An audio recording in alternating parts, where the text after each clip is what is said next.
Hello, hello, all you career bosses. Welcome to another episode of The Career Tea, powered by Love What You Do, LLC. I'm your host, Recruit Alina. Here on The Career Tea, we're serving you up the tea on your career so you can be the best that you can be. You can earn more and stress less. Today's episode is on severance proof, how to severance proof your career. Now, what do we mean by severance proof? Well, usually severance is associated with a layoff. So most of us have heard about a person being laid off or personally being laid off. And with a layoff, then a lot of times companies will provide you with a severance to give you some type of pay through a certain period of time.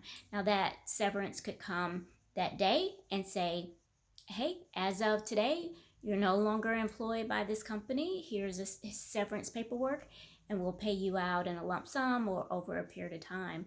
The other way that severance could happen is it could have a future end date. So you're still coming into work for a set period of time, be a week, a month, a few months, while you transition what you've been doing to someone else. So why is it important for us to talk about how to severance proof your career? Well, there's a lot of things going on in the economy right now. That's one. And then secondly, I've had quite a few individuals who've come to me recently that have been impacted. Their job has been impacted, and been given a date that they no longer will have a job. And it's like, what do I do with my job search? Where do I start? So if we could help be a little bit more proactive and preparing for that, it will certainly help. So today I want to give you 5 tips on how you can severance proof your job. And let's think about this in this way as we go through these 5 steps.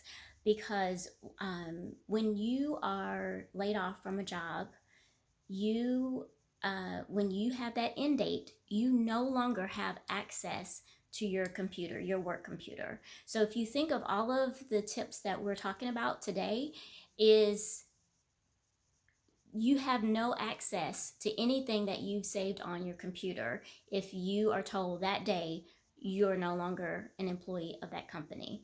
Now, if you have a little bit of a runway, then it's a little bit better, but you're going through quite a bit in that runway. So the more proactive you can be, the better. So let's get into these 5 quick tips, and I'll share some future videos or future episodes about how to drill down into each of these tips a little bit more, because we'll go through these pretty quickly. So the first step is separate yourself.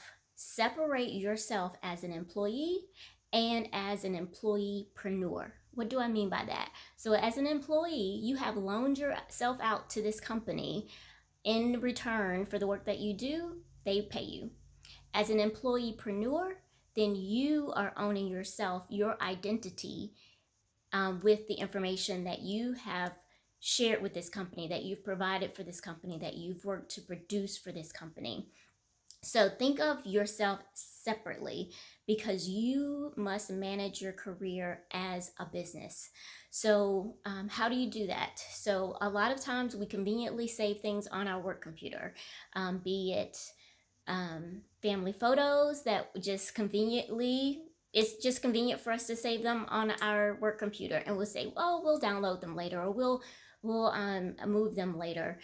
Well, if you no longer have access to your computer, your work computer, then all of those family memories, then they're long gone. It's very unlikely that you go back to the company after you've been shut off from your work computer, that you can say, oh, by the way, can I get some of those photos from my family vacation last summer? And they're gonna, no, that's not gonna happen. Other things that you want to make sure of is some of the access that you have to your pay stubs. A lot of times, unless you have another company that house your pay stubs, then that's on your company access. And so you want to be able to have at least 6 months downloaded of your pay stubs so that you can have them accessible to you. Just think of any of the things that are saved on your work computer that if you no longer had access, that you would want. So that's number one. Number two is very similar to that, but very different. The second one is own your intellectual property. What do I mean by that? So you have performed and produced a lot of things for this company that has decided is no longer need your services. So you've been shut off from your work computer. So some of the templates that you've produced, some of the PowerPoint decks, some of the contracts, any of these things, yes, you produced it for that company, specific for them, but the intellectual assets, your creativity, all of your blood, sweat, and tears that went into producing it, guess what? You don't want to duplicate that when you move on to your next company. You want to be able to have something to start with and not start from ground zero. So a lot of those things that you have produced, make sure that you save on an external drive, your own personal computer, a template of them, so that you're not starting from zero for your next opportunity. So that's second one. And own your intellectual property. Number three, have multiple streams of income, people. Yes, we do depend on our main day job for our paycheck, and that may be our most stable income that's coming in, but at any point that can be cut off. So think of other ways that you can have multiple streams of income, and some of those ideas we can talk through a little bit later, but just make sure that you're thinking in that way as you're owning your own career, and owning it as your own business. Number four, invest in your brand. This is so ultimately important, because you as a brand, you as an individual, is separate than you being with that exact company, that exact business. You must own yourself as a brand, so that as you move on to your next opportunity, your brand will stick with you.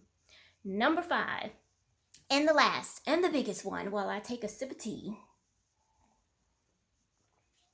is servant networking.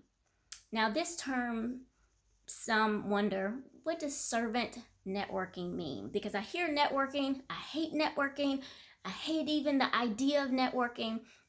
What is servant networking? Again, we'll deep dive into this a little bit more in future videos, but servant networking is ensuring that you're continuing to support each other, that you're supporting others in their journey. So perhaps it is someone reaches out to you about an opportunity within your company, and you're like, I don't know, I'll shoot you over here to that person. Well, just take that next step to just hear that person out a little bit.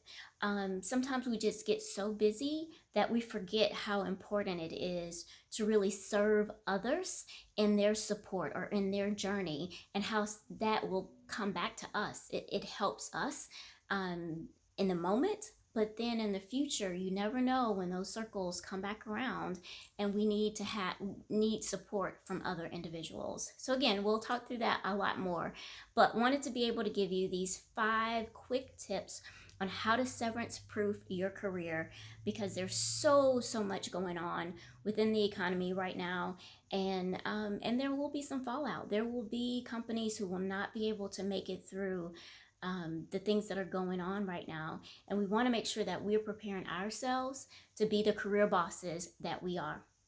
Thank you for joining me for another episode of the Career Tea. Hopefully this was helpful for you. Please make sure that you subscribe, and then also click the bell so that you get notification of future episodes. Have a great day.